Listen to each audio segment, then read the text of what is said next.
আসসালামু আলাইকুম। কেমন আছেন সবাই?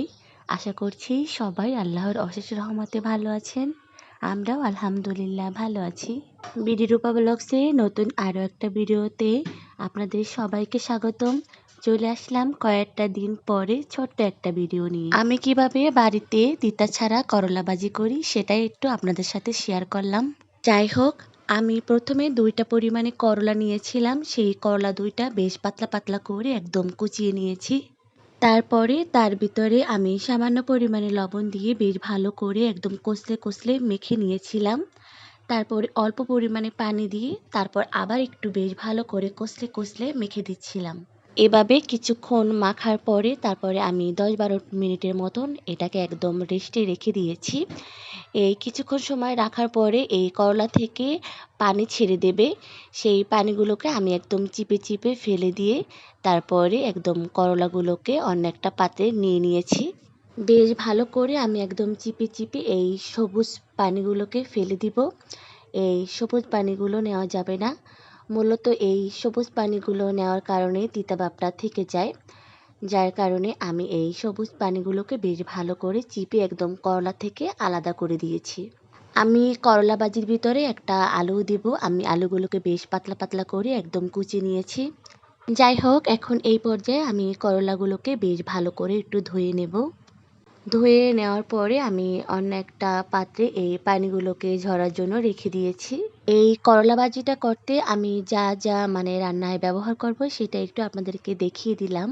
এখানে ছিল পরিমাণ মতন পেঁয়াজ কুচি, রসুন কুচি, কাঁচামরিচ এবং চিংড়ি মাছ আর অল্প পরিমাণে আদা বাটা। যাই হোক, এখন এই পর্যায়ে আমি চুলাতে একটা কড়াই বসিয়ে দিয়েছি। তারপরে তার ভিতর দিয়েছি পরিমাণ মতন তেল। তারপরে তার ভিতর দিয়েছি পেঁয়াজ কুচি, রসুন কুচি, অল্প পরিমাণে আদা বাটা, তারপরে চিংড়ি মাছ দিয়েছি, কাঁচামরিচ এবং একটা বোম্বাই মরিচও দিয়েছিলাম।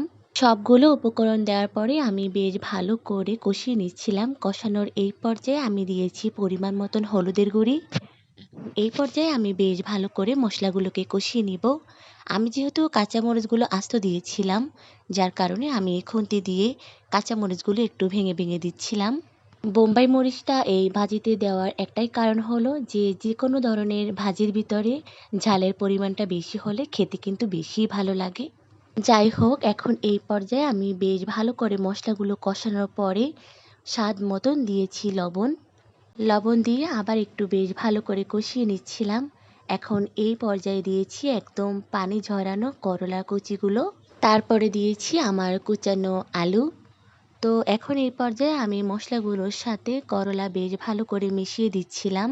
অনেকে বলে কি যে করলা ভাজি করলে খেতে তিতা লাগে। এই তিতা লাগার একটাই কারণ হচ্ছে যে যখন রান্না করে তখন মূলত খুন্তি দিয়ে বেশি পরিমাণে নাড়াচাড়া করে। এই করলাটা ভাজি করার সময় মূলত যত কম নাড়াচাড়া করা যাবে ততই ভালো। এতে করে তিতাটাও কম লাগে। আমি কিন্তু করলাটা প্রথম দিকে বেশ ভালো করে একদম মশলার সাথে কষিয়ে নেওয়ার পরে তারপর একদম নিভা আঁচে ঢাকনা দিয়ে ঢেকে দিয়েছিলাম। যখন একদম সিদ্ধ হয়ে যাবে তখন ঢাকনাটা উঠিয়ে তারপর সেই পর্যায়ে একটু বেশ ভালো করে একদম নেড়েচেড়ে মিশিয়ে দিচ্ছিলাম। এর মধ্যখান সময় আমি একবারও খুন্তি দিয়ে নাড়াচাড়া করিনি। একদম নিভা আঁচে আমি প্রথম দিকে বেশ ভালো করে কষিয়ে একদম ঢেকে দিয়েছিলাম। রান্নাটা যখন শেষের পর্যায়ে আসবে তখন আমি অল্প পরিমাণে পেঁয়াজ কুচি দিয়ে দিয়েছি।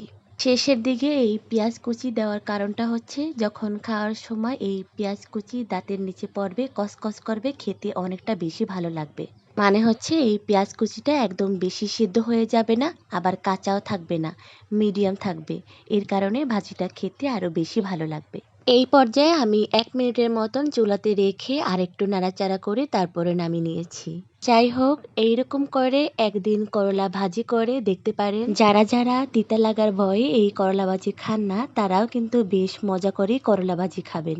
যে সকল বন্ধুরা ভিডিওটিতে একটা লাইক দিয়ে সম্পূর্ণ ভিডিওটি আমার সাথে থেকে দেখে নিয়েছেন তাদেরকে প্রতিদিনের মতন আবারও জানাই অসংখ্য অসংখ্য ধন্যবাদ।